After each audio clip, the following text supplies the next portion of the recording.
Hello everyone, welcome to the College Point. Today we will be learning about IKS logic.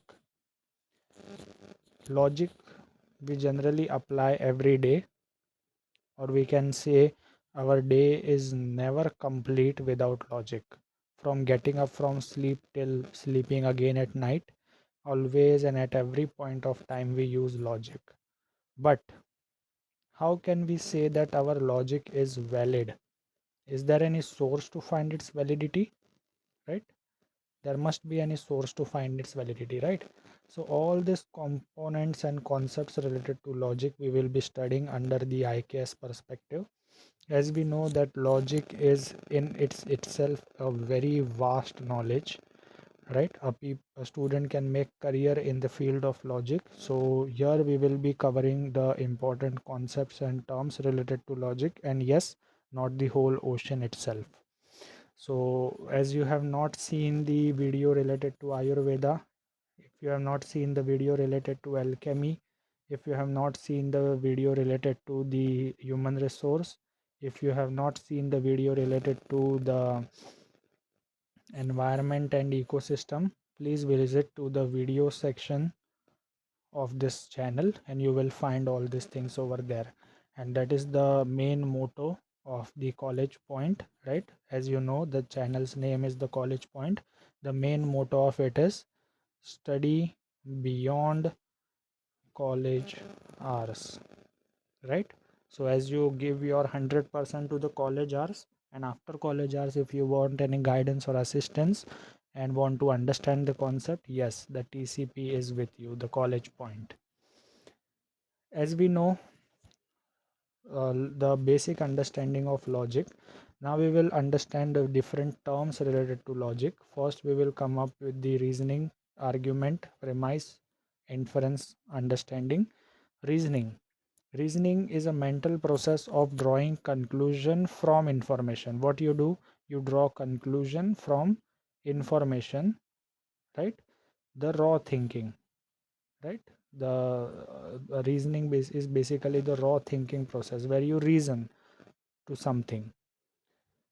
Argument, structured thinking process. Okay, an argument are a group of statement 1 2 3, all the statements a part of your problem or a cause is known as argument, including one or more premise. So each statement consists of different sentences, and there should be one or more premise, and that premise will lead to the conclusion, right? And only one conclusion. So as this we will see further also. Basically there are two types of arguments: the valid argument, the inductive argument and the deductive argument. See, inductive argument means your finding is generalized to the mass. Okay, so it is from bottom to top, it is from detailed to general, it is from specific to general. So this is inductive knowledge. For example, and when we say deductive knowledge, it is like from general sense to the individualized perspective. So it is going from bottom to top, right? It is specific and it is coming from general. So there are these two different types of arguments we will be learning further. But to understand this concept, I'll give you one example. When we say the doctors experimented about around 1000 people, and then they established a medicine which is curing some or the other problem, ailment. So that type of experiment which doctors did on 1000, that was specific, and then it was generalized to the mass, right? For the opal circulation into the market, it is known as inductive. And when we say deductive, here general things which are happening all around is checked on a specific basis, correct? So when we say that the company is coming up with some remuneration perspective policy reformation, right? So they check that how it impacts on the overall employees and how the impacts on the individual employees of the company. So this is the perspective of general to specific. Now we will see what is the meaning of premise. A statement in an argument which support to get the conclusion. There can be two or many premises in a single argument. So once I say that this bigger circle is your argument consists of statement, and your statement consists of multiple premises, and that premise contains conclusion. Okay, so we have to check whether the argument, whether the statement, whether the premise is valid or not. If all these three are valid, means they are correct, if they are logically correct, then we can say the conclusion is true. But if one of the premise is false but then to the conclusion arrived, we cannot say that the conclusion is correct. Okay, and this is what the concept of logic. So what is logic? It is a science that evaluates arguments, right? You evaluate, you check how the argument is actually scientifically supported or not. Deductive argument, as you saw, means general to specific. Inductive argument, specific to general. Statement under argument can be also known as preposition. So you can say it as a premise, or you can also say it as a proposition. Proposition can be of two types: universal, right? Universal means general, overall, everyone is included. So this can be of the two types, right? All, everyone is included, or all not, no one is included. Particular, particular means some or some not. Okay, let's give one example of this proposition concept. When I say that the doctors have generalized, publicized the medicine to all the population, then we can say that not all the population is covered into that medicine. Some people are always outside of its purview.